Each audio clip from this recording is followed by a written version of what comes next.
Good Morning Business. French Tech.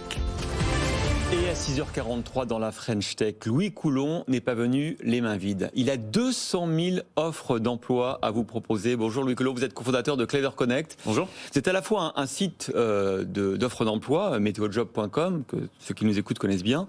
Et puis aussi, vous êtes le créateur d'une suite logicielle pour les RH. Il y a près de 2000 entreprises qui vous font confiance et qui ont mené, grâce à vos outils, 840 000 entretiens l'an dernier. Bref, on était étonné avec Sandra quand même. 200 000 offres d'emploi aujourd'hui. Le marché est un peu fou, non ? Oui, exactement. Le marché en ce moment, il y a une très très forte tension sur le marché qui est liée grosso modo à trois grands éléments. Le premier, la reprise. Post-Covid, évidemment, tout le monde se remet à recruter, se remet à avoir des projets économiques en même temps. Ouais. Le deuxième, vous n'êtes sûrement pas passé à côté de l'information, qu'il y a eu énormément de turnover. De plus en plus de personnes ont fait une introspection et se sont dit, en fait, c'est pas le métier que je veux, c'est pas l'entreprise que je veux, donc on quittait. Et le troisième, c'est un peu plus long terme. On a une problématique démographique, de plus en plus d'actifs qui nous quittent. Globalement, c'est 500 000 actifs en moins chaque année. Donc finalement, il y a une pénurie dans tous les sens et énormément d'entreprises ont besoin de trouver de nouvelles solutions. Donc les offres d'emploi ont énormément augmenté. Alors vous avez cette plateforme MeteoJob sur laquelle vous gérez le recrutement en direct. Et donc ce logiciel, quelles entreprises, quel type d'entreprises, quels secteurs font appel à vous ? Énormément de secteurs différents. Globalement, tous, on est représentatif du marché de l'emploi puisqu'il y a 7,5 millions de candidats inscrits sur la plateforme meteojob.com qui est une de nos offres qui vise particulièrement à aider nos clients à trouver des candidats avant d'avoir les étapes suivantes du processus de recrutement qui est plus long, on pourra sûrement en parler. Et en face de ça, 2500 clients. Donc ça représente à peu près, ces 7,5 millions de candidats, 25% des actifs français. Donc évidemment, vous imaginez bien qu'en face, il y a quasiment tous les secteurs et toutes les entreprises représentées. Et comment alors Clever Connect ensuite aide les entreprises dans le processus d'acquisition de talents ? Alors ça, c'est une excellente question. Nous, en fait, on accompagne nos clients, je dirais au sens large, à acquérir les meilleurs talents par 3 grandes étapes. On considère que la première étape, c'est l'attraction. Déjà, s'assurer que j'ai des visiteurs, que j'ai de potentiels candidats qui s'approchent de l'entreprise, qui viennent jusqu'à moi. Ensuite arrive la deuxième étape. Et donc, c'est là où intervient meteojob.com, qui est une offre phare parmi les leaders du marché, parmi les plus efficaces aujourd'hui en termes de qualité des profils envoyés, puisqu'on a des algorithmes de matching qui qualifient ces candidats.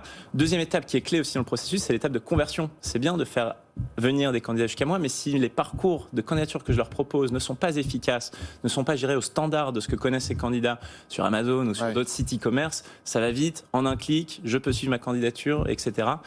Alors, on a du mal à convertir. Et puis la dernière étape, c'est l'étape d'évaluation. Souvent, aujourd'hui, les grands groupes, par exemple, ils n'ont pas cette agilité ? Aujourd'hui, les processus de recrutement, les dispositifs de recrutement qu'on appelle les sites carrières, notre offre s'appelle d'ailleurs site carrière intelligent, c'est parlant, sont pas du tout au niveau du e-commerce. Donc on a aujourd'hui des formulaires qui mettent énormément de temps à être remplis, on a des dizaines, voire des vingtaines de clics à effectuer, et donc on a énormément d'étapes où le candidat risque d'être dissuadé de s'en aller. Vous voulez dire que les candidats, c'est notamment la génération Z, ils veulent trouver un emploi comme on achète un produit sur site de c'est sûr et certain. Ils veulent qu'on leur propose des choses pertinentes et pas des choses qui ne correspondent pas, comme quand je regarde des habits, j'ai pas envie qu'on me propose des habits qui ne me plaisent pas. Je veux pouvoir l'acheter en un clic, je veux pouvoir suivre ma commande, de la même façon je veux pouvoir suivre où en est mon étape de candidature, et le recrutement a 10-15 ans de retard sur le e-commerce sur ces aspects-là, et c'est ça qu'on cherche à mettre en œuvre. Et donc derrière l'évaluation, la troisième étape, c'est quoi ? La deuxième étape, c'est la conversion, la troisième, c'est l'évaluation. Et ce sont les entretiens vidéo, c'est ça ? Alors on a 2 grandes solutions à cette étape-là qui sont complémentaires, puisqu'en fait elles permettent d'évaluer les 2 grands aspects. Le premier, les compétences, je dirais, dures, les hard skills, qu'on voit sur un CV, l'adéquation d'un CV avec une offre d'emploi, et on permet de faire ça à nouveau grâce à des algorithmes pour dire ce candidat sans biais humain a énormément de chances, d'après ses compétences qui ressortent de son CV, d'être bon sur ce poste. Et le deuxième aspect qui est clé aujourd'hui, on le sait très bien, c'est tout ce qui est de l'ordre de la personnalité, de la motivation, de la polyvalence, etc., qu'on permet aux candidats, en effet, de mettre en avant par des vidéos, des entretiens vidéo différés. Et c'est là-dessus qu'il y a eu quasiment 1 million d'entretiens faits en 2020, en effet. Alors tout à l'heure, on parlait avec Anthony Morel de l'intelligence artificielle qui aide notamment certains pays comme l'Estonie à rendre justice. On parlait des biais, on parlait... Est-ce que en matière de recrutement, faire autant confiance à l'IA, il n'y a pas aussi le risque d'induire des biais ? Alors, L'intelligence artificielle en soi, le principal argument, c'est celui de dire on évite les biais humains. Attention, il ne faut pas tomber dans l'autre extrême, faire confiance aveugle à un algorithme, et d'autant plus si cet algorithme, cette intelligence artificielle, potentiellement n'explique pas les raisons pour lesquelles elle fait ce choix. Ce qu'on appelle la black box, d'accord ?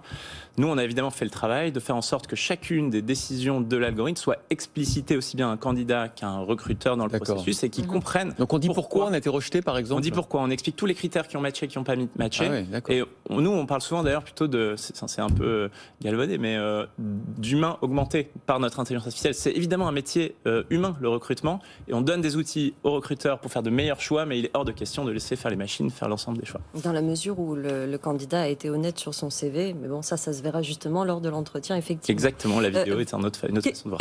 Qu'est-ce que vous allez faire avec ces 30 millions d'euros ? Oui, parce que vous levez 30 millions d'euros, on ne l'a pas dit, mais c'est aussi la grosse annonce de la journée, effectivement. 30 millions d'euros, c'est pas mal. Pourquoi faire alors ? Exactement. Bah alors, du coup, on annonce pour la première fois ce matin une levée de fonds qu'on vient de finaliser de 30 millions d'euros. Première chose que je voudrais préciser, c'est qu'on est une entreprise rentable. Et donc, quand on lève 30 millions d'euros, quand on est une entreprise rentable, pour se développer, c'est uniquement pour de la croissance additionnelle, ce n'est pas pour financer des pertes. Donc, c'est plutôt très enthousiasmant pour nous.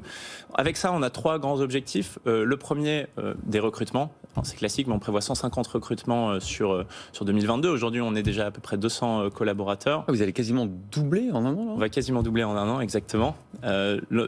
Un tiers de ces postes sont prévus sur des profils de développement et de recherche et développement et de produits pour améliorer nos solutions en permanence.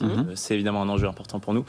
Le deuxième aspect, c'est l'international. Et le fonds d'investissement qu'on a choisi, d'ailleurs, c'est un fonds allemand, puisqu'on veut accélérer très très très fort sur notre pénétration du marché allemand, qui est la première économie européenne, qui représente 25% du PIB. Vous étiez déjà à l'international, vous étiez déjà en Europe ? Oui, tout à fait. On avait déjà ouvert des bureaux en Europe du Sud, en Italie, en Espagne. Ouais. On a des clients à peu près partout en Europe. Mais voilà, maintenant, on veut une pénétration très forte sur l'Allemagne, qui est un leadership européen passe par un leadership en France et en Allemagne. Du coup, on couvre à peu près déjà plus de 40% du PIB européen. Donc, voilà. Dernier point, l'Allemagne est un marché stratégique du fait que le taux de chômage est assez faible là-bas. Donc, la tension sur le marché est d'autant encore plus forte que chez nous. Ouais. Exactement. Troisième point, peut-être aussi pour préciser, on envisage 1 ou 2 acquisitions de sociétés pour accélérer également notre développement et avoir une proposition de valeur plus large. Utiliser les 30 millions d'euros, on n'a pas de doute. Merci Louis Coulon, cofondateur de Clever Connect et donc du site meteojob.com. Merci d'avoir été avec nous ce matin.